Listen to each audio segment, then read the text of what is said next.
Hey, what's up, fellow auditors, citizens of the United States?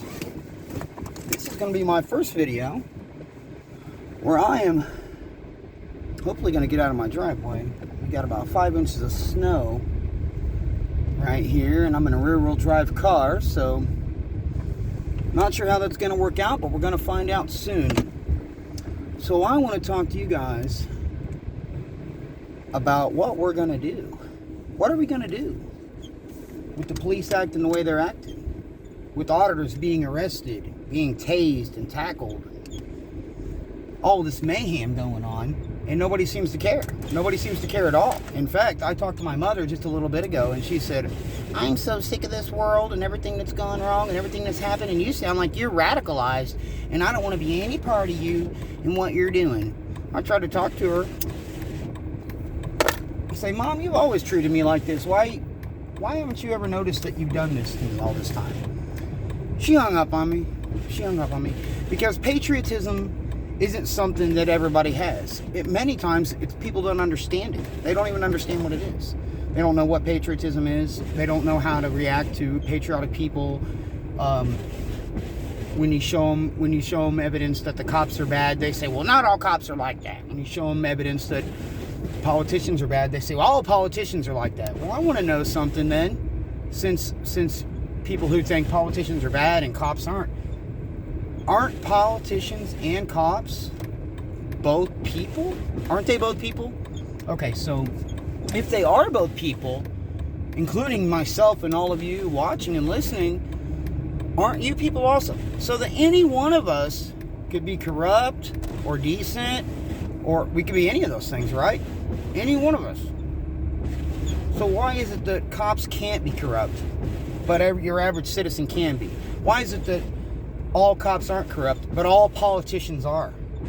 Aren't politicians and cops both government officials? Aren't they both swearing oaths to protect a certain amount of constitutional rights and liberties? Isn't that their job? Isn't that what they do? So how can they not be lumped? We have to lump them into the same group. The politicians make the laws, the cops enforce the laws.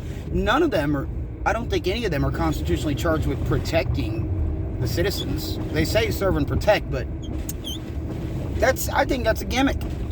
I think it's just some cheesy way of trying to convince you that they're doing the right thing. Oh, we protect the community. Do you protect the community? Because I would think that if the community had guns in their homes and every citizen knew how to use a gun, even if they don't, just having a gun is scary enough, right? You see that couple in Missouri? The lady was holding the gun up at her husband's head because she didn't even know how to use the gun.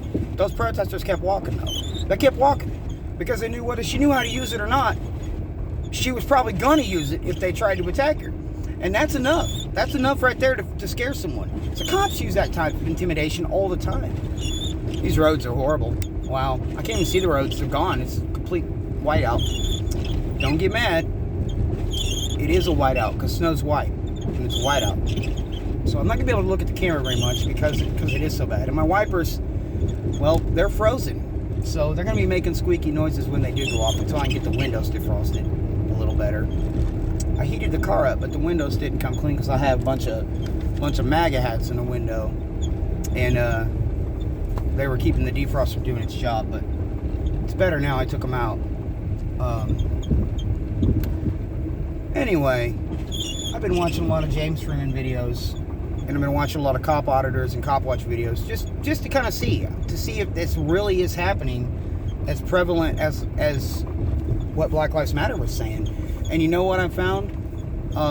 It is. It's worse than what Black Lives Matter was saying. I'm not talking about them shooting innocent people with no guns. I'm talking about cops being corrupt and pushing their authority around and using guns and bully tactics and numbers to intimidate civilians. Because that's what they call us. They call us civilians. You know why? It's a way to identify them versus us in reality. Because that's what it is. They're not civilians. They're authoritarian public servants. But public servants don't serve you. Ask one to go get you a Dr. Pepper. What you'll find out is they won't. They'll tell you no. Ask them if you say you're nervous about their gun and ask them to put their gun down while you talk to them. They'll say no. Ask them to go sit on the curb because you're worried that they might get aggressive because they have a history of being aggressive. They'll say no. Okay, so these aren't servants. These aren't servants. These are people who are authoritarian in nature and want to rule you. They want to tell you what to do. They want to make you bow to their whims. And if you don't, they will use violence to get you to do it. And that's the end game. It is not black versus white. It is cops versus us. And it really is. It really is the government versus its people. And that's the case. That's the case of the history of the world. The government versus people. But in America, the reason why America is so successful and is so popular is because we don't do that here. Because it isn't the government versus the people here. It's a government of the people here. And our governments are not of us. They may come from our schools and come from our communities and come from our households, but they're not us. Most of us don't even have access to those households, those schools, and those communities. Because they separate themselves from us. And they've had a long enough time to do it now to where they have exclusive communities. Exclusive communities. You know the wealthiest county in America is right outside of Washington, D.C. How is that possible? Why would all the rich people live near D.C.? The rich and powerful people live near D.C. Why would that be the case? Because that's where the power is. That's where the power is and the influence. And that's where the money is, too. Trillions and trillions of dollars go through there. Trillions. And the closer you are to it, the easier it is for you to access some for yourself and your family and your friends. And that's what they do. That's what they do.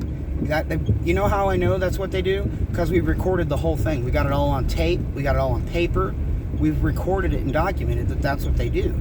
And that's who they are.